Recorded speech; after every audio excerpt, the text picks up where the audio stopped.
And how amazing that Paul, right up front in verse 2, is saying, you want to know what God the Father thinks of you. Oh my goodness, you have no idea.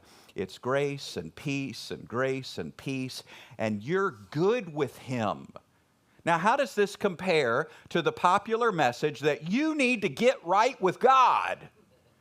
Well, if you're in Christ, you're right and righteous and right with God. Your behavior might not be right, but let's not mix those. You're not getting right through behavior.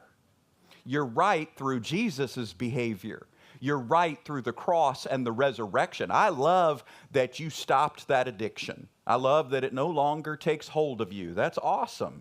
And we celebrate that with you. I love that you have now turned away from that old attitude that you struggled with and you're saying yes to a new attitude. That's awesome.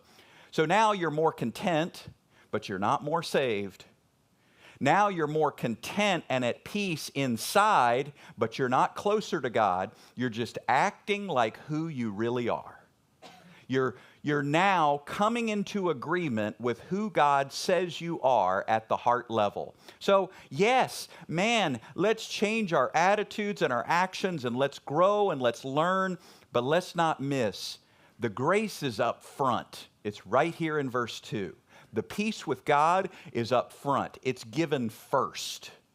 Grace and peace are given first. Then we go out and live as people who are perfectly at peace with God. Do you see that? You're not having to run a race to achieve closeness. You're not having to live right to get right.